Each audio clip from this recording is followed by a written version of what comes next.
I feel like I've been keeping a big secret from you guys, but it's been for a good reason.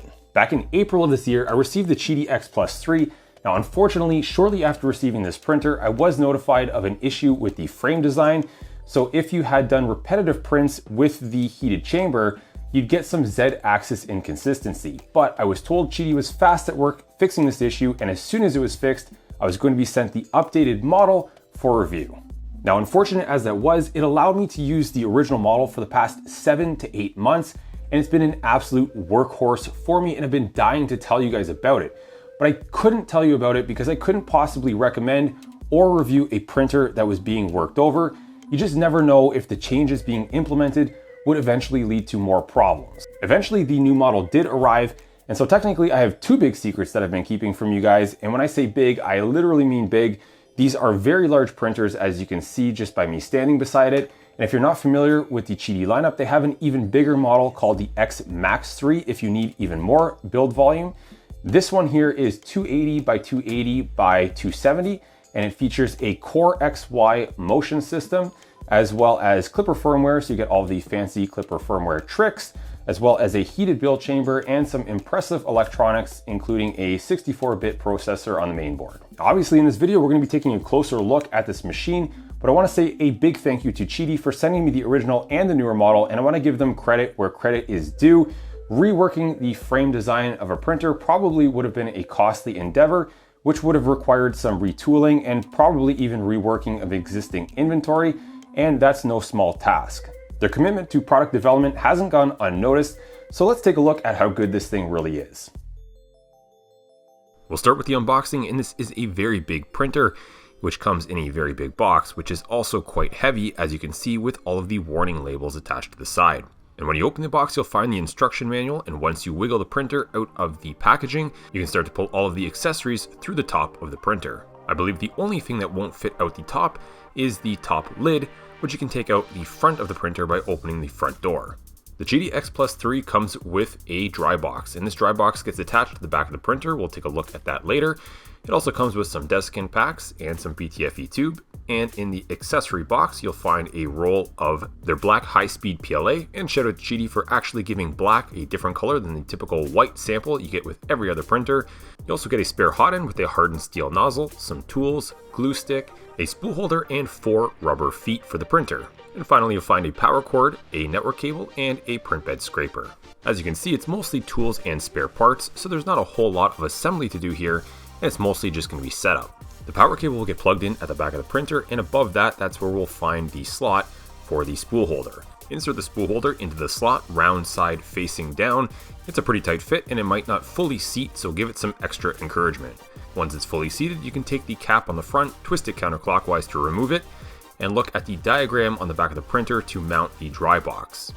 There are some locating features on the back of the dry box which line up with holes in the back of the printer. You can slip that on and then put the cap back on, insert it, and twist it clockwise to tighten. Remove the plug from the push fitting on the side of the dry box, and now we can grab our PTFE tube from the bag, and we can remove the clip from the filament runout detection sensor. We can plug that in, replace the retaining clip, and then push the PTFE hose into the fitting on the side of the dry box. And now we can start feeding in our filament, and the spool would normally sit inside this box and the cover would go on like this. Now the problem with this is that the filament is very inconveniently located at the back of the printer, and in most cases, the back of your printer will be facing a wall. This makes a frequent task like filament changes a real pain, and so instead I came up with this spool holder here called the Spool Stand X.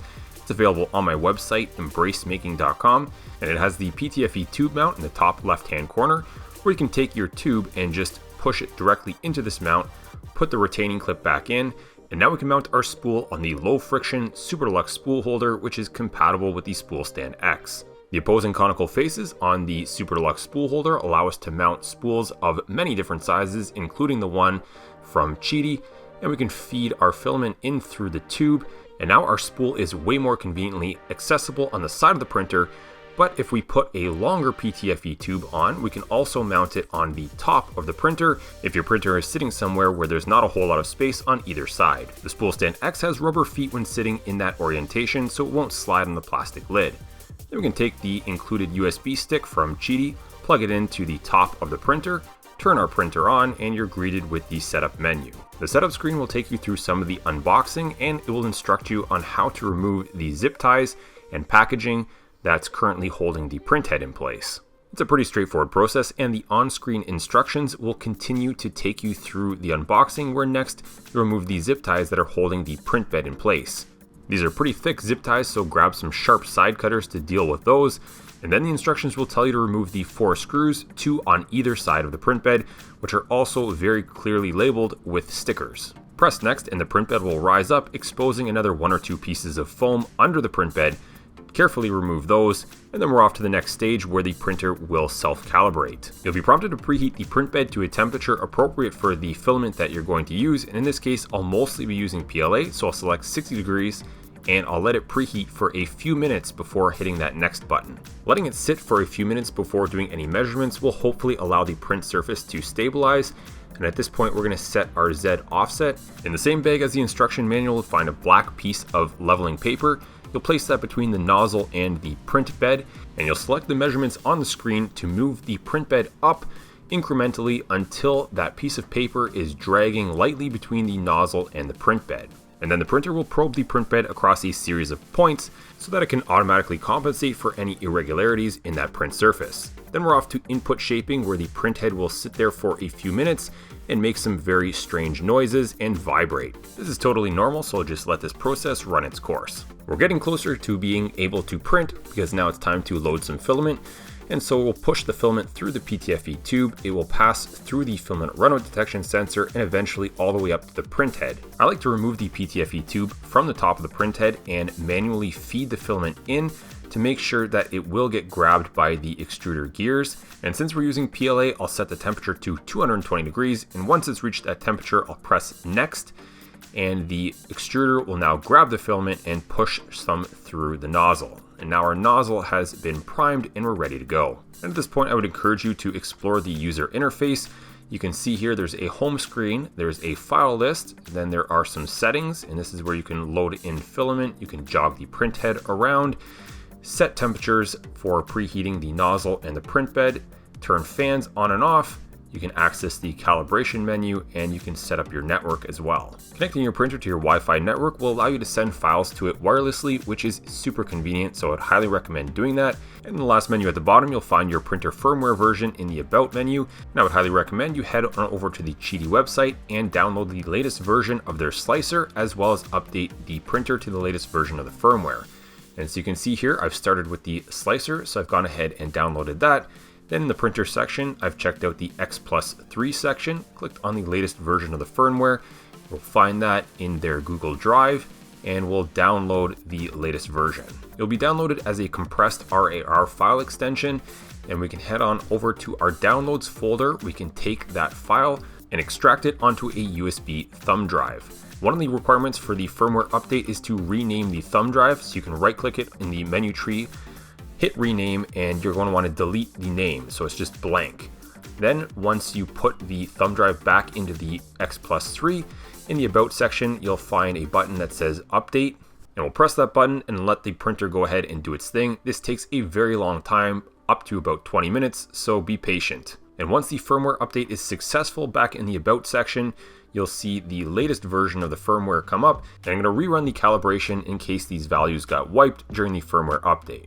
Now we're ready to start printing something, and I've fired up the Qidi Slicer software. If you guys are familiar with Prusa Slicer or Super Slicer, you can see that the Qidi Slicer is a skinned version of one of these. And so we're going to add the printer by using the drop-down menu, and we're going to say Add Printer, and this is where we can browse for the physical printer. So I'll select the IP address of the newest one. I'll rename it X-Plus 3 New, as I've already added the older one and named that one Original. And so now it shows up in the printer list. I've imported a file, and I've left the default print and filament settings from the Qidi Slicer. On the right hand side, you can see I have added on some paint on supports, and the file is pretty much ready to go. So you can click the G icon in the bottom right hand corner, and in this case, I'll directly upload it to the new X-Plus 3. I've used a lot of printers that have the wireless upload feature, but I've got to say the Qidi has been very reliable. Some other printers that I've used in the past, the slicer can oftentimes not find the printer, But I'm happy to say this isn't the case with the X-Plus 3. Every single time I hit upload, it finds the printer and uploads the file successfully. And in this case, I've decided to upload the file and then walk up to the printer and use the menu on the front to start printing. However, I could have selected upload and print and it would have started the file automatically. Now, during the first layer of this print, I've noticed the print head is a little too far away, so I'll hit the Z icon while the printer is printing live, and I'm going to adjust the Z offset live. So I'm going to take it up 0.01 millimeters, and I'm going to close the gap between the nozzle and the print bed to just get a little more squish on the first layer. For one of your first prints, I would recommend printing something with a very large first layer that stretches across most of the print bed so you can dial in that perfect first layer. A large first layer will give you lots of time and opportunity to play with that live Z adjust and the very fine increments to really dial in the perfect Z offset. And this is another thing that really impressed me about the X-Plus 3. The accuracy of those probe measurements must be really good because the consistency of the distance between the nozzle and the print bed across the entire surface is excellent. On some printers you get areas of the print bed where the measurements aren't so great, and you still get areas that are too far away or too squished and you have to compromise. On the X-Plus 3, the first layer is absolutely flawless across the entire print bed, and once that first layer has been laid down at a reasonable speed, now we're into the high-speed printing process and you'll start to see your print head whip around at quite a remarkable speed. Even at these higher speeds, the X-Plus 3 is laying down the second layer absolutely flawless, and the rest of the print continues on in the exact same manner. All the features such as infill perimeter walls, both inner and outer, as well as the support material, all looks very nicely put down and silky smooth. And because of that awesome first layer, I had no issues with print bed adhesion across the entire print bed, and those top surfaces also came out looking amazing. I was extremely happy with this first print. We're going to be doing a whole bunch more of them, and we're going to be looking at them under a better light. Moving on, we'll go through a few more example prints, and you can see that I have the other half of my Spool Stand X product here. So we'll slice this up and then we'll demonstrate the use of the upload and print feature. And so by clicking on the G in the bottom right hand corner of the screen, we can hit upload and print. And rather than having to use the touchscreen on the front of the printer to initiate the print just starts automatically. I haven't touched the Z offset since the first print, and I've never had to since. And on this example here, the first layer went down extremely well, as did the rest of the print. Now I know I keep going on and on about those first layers, but it's so important because it is the foundation of your print, and with the textured build plate and that level of consistency, the bottom of your print just looks amazing. The outer perimeters also look exceptional, but for some reason in this video, maybe it's just the lighting, and I'll freeze frame it here, it looks like there is some Z banding. Now I can assure you in person, this is not the case at all. We'll revisit these prints under different lighting in a moment. The next example I have here is the top of this container that I designed. It looks a bit like an F1 tire, and you can see at the top there's some lettering and there is this gentle curve. These dome-like features notoriously look pretty bad in this print orientation here, especially with larger layer heights. So I'm going to use the variable layer height feature here to reduce the layer height on those last few layers. This will give us a finer layer resolution through that curve, and I'm going to try and insert a color change feature here into the lettering. And so after slicing, I've used the slider on the right hand side to select the layer I want to insert a color change. Click the plus icon, I'll click on edit color, and this will insert that color change with an M600 command in the G code. The print started off great, and I was very eagerly waiting beside the printer for it to pause and allow me to change the filament so we'd get those different colored letters, but it never happened. The X-Plus 3 did not recognize the M600 command, and the part turned out all black. But despite that, all of the details of the part still came out looking very nice, including that tire tread. And if we zoom into the edge of the tire with that finer layer resolution, you can see how nice that rounded corner now looks. At a larger layer height, it would have most certainly had that stepped look to it. Now on the underside of the part, we can check out the female threads, and those also turned out looking really nice, and we'll see how well they fit when we print the other half of the container with the male thread. But before we do that, I do want to mention that I did reach out to the Qidi support team on GitHub about the filament change procedure, and to their credit, they got back to me in a timely manner and got the issue resolved. They gave me clear instructions on how to fix it, and they told me that it would be updated in the next release of their slicer, and since then an update was issued, and I did confirm that in the printer profile in the slicer, this was changed. And so I moved on to print the other half of this container with the male thread on it, and it also turned out looking awesome. Towards the end of the chapter of this video, we'll take a closer look at the fit between these two parts, and we'll look at the details under some better lighting conditions. And the next example that I have here is this hexagon pattern part that is actually a leg for a custom laptop stand that I built. And while there's nothing inherently special about this part, the reason that I'm showing you this one is because I'm going to change the profile, the 0.25mm layer height quick profile that comes with the Qidi slicer. Now, the only thing I changed in this profile was the number of wall layers, as well as the infill density and the infill type, which I switched over to triangles. And then after slicing, I was just a little curious at this layer height, what the volumetric flow rate would be, and it looks like we're capped out around 17 cubic millimeters per second. And the reason I checked was that 0.25 millimeters is a decent layer height, but with the 0.4 millimeter nozzle, we could easily bump that up to 0.3 millimeter layer heights for even faster prints, and there should be enough headroom on the flow rate that the X-Plus3 could support it. Now, that's something I'll play around with a little more in the future, but currently at the 0.25 millimeter layer resolution, the parts are still looking excellent. I noticed a small amount of stringing, and under this lighting condition, some of those interior walls of those hexagons look a little funny. If you're skipping through this video, I mentioned earlier that in person, you don't get this same effect. All the walls look extremely smooth. And you can actually see that on these next parts that I printed here with more male-female threads. This one here being another spool holder, and it's almost like the light is playing tricks on the camera a little bit, where you're seeing this weird sort of repetitive pattern on the walls, where in person you don't see this at all. In reality, there's no repetitive artifacts on the walls, and these threaded parts fit together amazing. At this point now, we've done a bunch of examples with black filament, and it's time to change to a different color. In the filament menu, you'll want to hit the nozzle button to preheat the nozzle before hitting unload, otherwise you'll see that message that pops up there telling you to preheat the nozzle. And while the nozzle is heating up, what I like to do is I like to remove the PTFE tube from the extruder, so just push down on that fitting and pull up on the blue PTFE tube.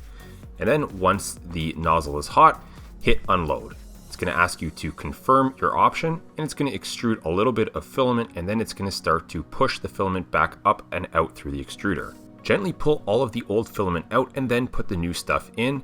And on the menu, while the nozzle is still hot, I select 50 millimeters, I press the down button.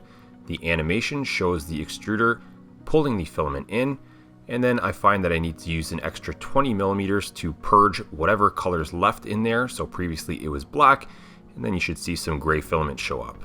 Now we can press the nozzle button again, and that's going to cool it down. Now we're locked and loaded with our new roll of gray filament on my Spool X stand. And this time I'm really going to try and fill the build plate.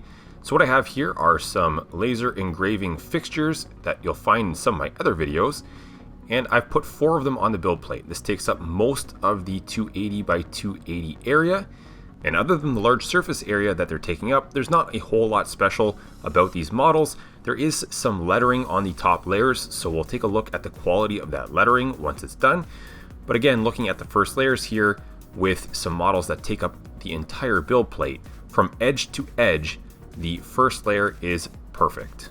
I've been printing a ton of these things on the first Qidi X-Plus3 model that was sent to me, and it's no different on the newer one here.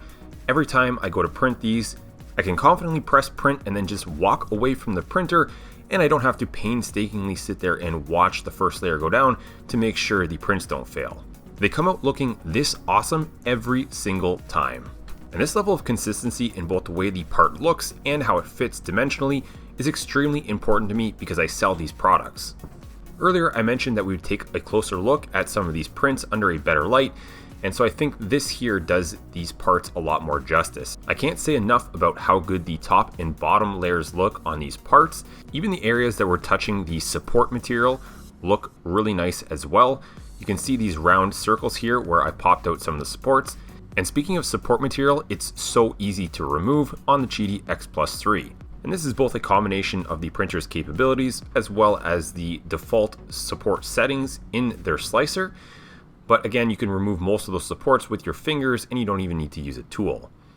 On the sides of the parts, you can see here that consistency in the walls. For the most part, they look amazing. Around some of these holes, there is a little bit of ringing or ghosting, but it's not too severe considering how fast the print head is moving. I would still deem this a very acceptable part. To this point in the video, I've also showed mostly larger parts, but even small parts with very fine details also come out amazing. This here is just a small flexible clip that's also printed in black PLA. You can see all of the fine details are present, and even those small parts don't get knocked off of the build plate. This here is a later revision of the F1 style box that we looked at earlier. Now this isn't a color change part. The gray rim on the inside is a press fit insert, and the lettering was actually done with a Sharpie. The reason I used the Sharpie to color the letters was that I completed this version before I got the response from Qidi tech support on how to fix the filament color change command. That being said, the thing I want to draw your attention to here is how well the threads on these two parts mesh. And finally, moving on to those fixtures, you can get a better sense of how nice the top surface looks. And if we zoom in a little closer, we can also see the quality of the lettering. Those letters are roughly 5 millimeters tall, and therefore the lines that make up the lettering are less than or about 1 millimeter in width, so I'd consider those to be very fine details for a 0.4 millimeter nozzle. These models also have some text on the outer perimeter walls, which also turned out really sharp with no ringing or ghosting. Now, the other material that I commonly print with is PETG, and so we'll take a look at some PETG prints. I've got these tall Xbox mounting brackets, and the only thing that I had to change in the default PETG profile was bumping up the nozzle temperature to about 265 degrees Celsius. And I would highly recommend you start at a higher temperature than a lower temperature, because that was the first mistake that I had made, which I'm not going to show in this video, but essentially I had a partially clogged nozzle by using too low of a temperature. And so in my opinion, you're always better off starting at a higher temperature and moving to a lower temperature if you get too much stringing with PETG. Considering that I only had to change the nozzle temperature in default slicer profile, I thought the results were excellent. White filament is always a little difficult to see on camera, so it's not necessarily the best choice to showcase the printer's capabilities. However, I really wanted this to match my white Xbox. But hopefully you can see enough detail in this part that you're as impressed as I am. PETG can be a bit tricky to work with, and all of these steep overhangs and even unsupported bridges turned out looking great. Then I tried a different brand of PETG, this time in orange, and I used the exact same nozzle temperature of 265 degrees Celsius. This model here is 1/2 of my snap latch cases, and as always, the first layer went down very smooth. Now usually with this material, you would leave a little more space on the first layer. It doesn't like to be squished as much as PLA, but the part still turned out looking quite nice. And I went on to print the other half of the case, as well as the latches, assembled them, and the final product looks like this. I find that PETG is a good choice of materials for these boxes because if you drop them, they're less prone to cracking. Overall, I was very happy with all of the part details, and the only thing that I thought could be improved a little bit is the top solid layer. It's hard to tell if those marks are from the nozzle dragging or just a little bit of extra material. It could have been from my nozzle being slightly too close on the first layer, and so I'm going to do a little more experimentation with this, and I'm pretty confident that I can get this to go away.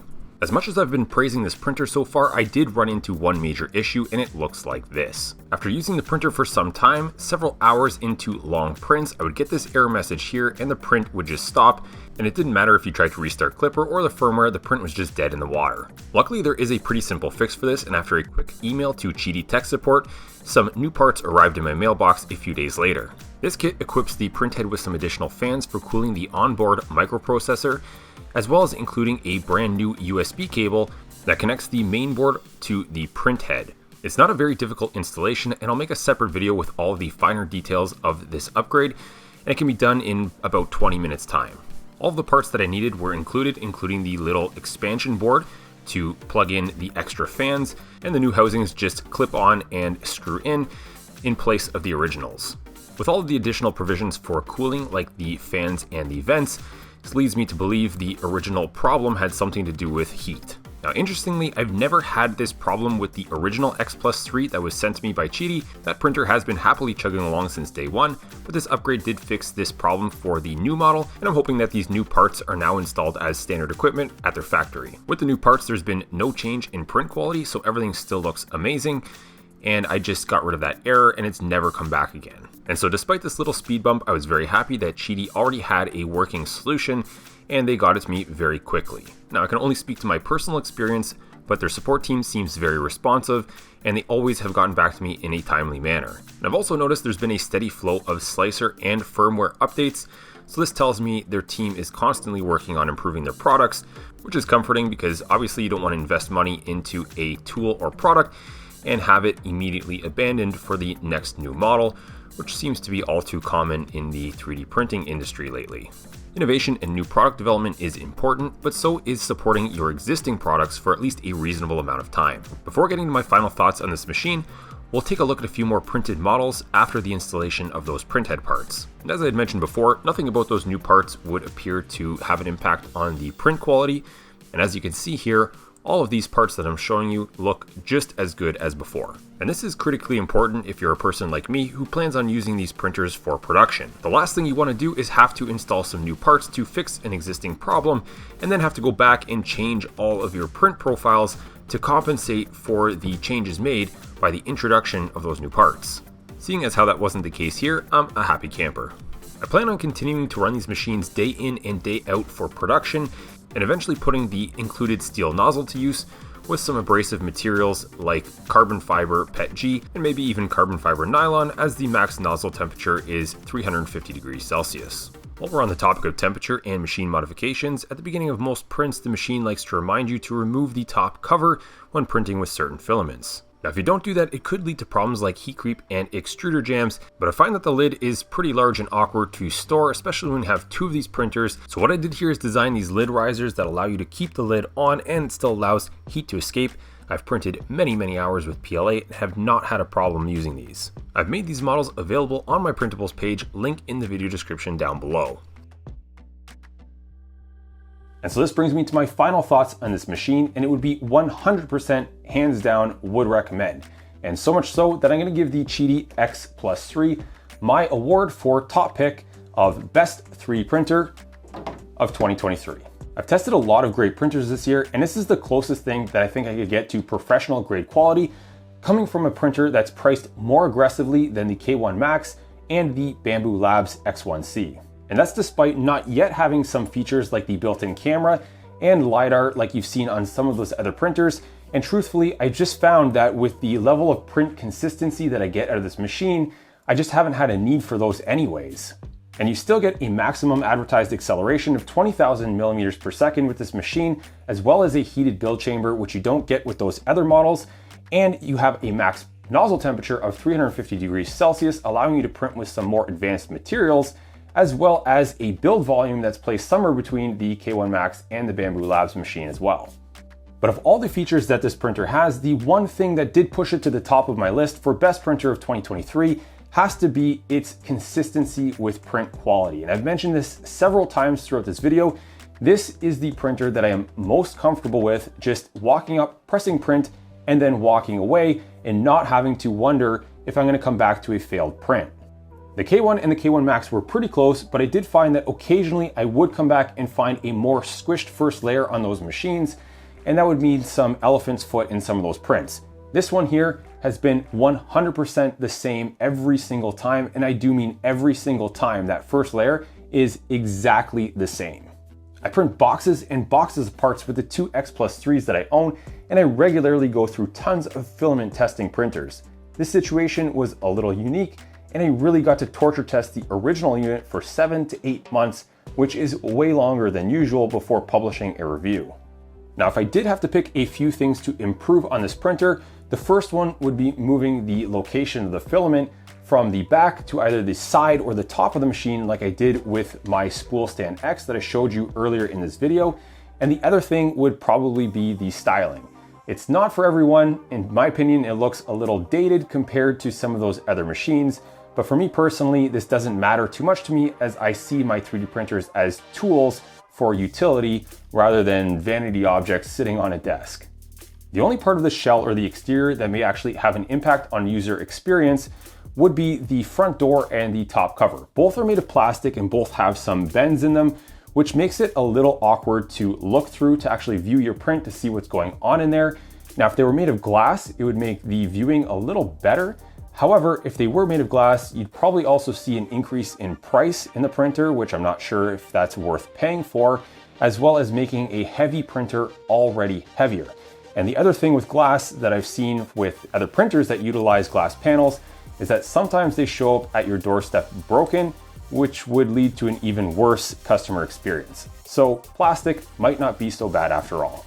And the last thing I want to make clear here is that Qidi did not sponsor this video in any way other than, of course, sending me these two printers for review.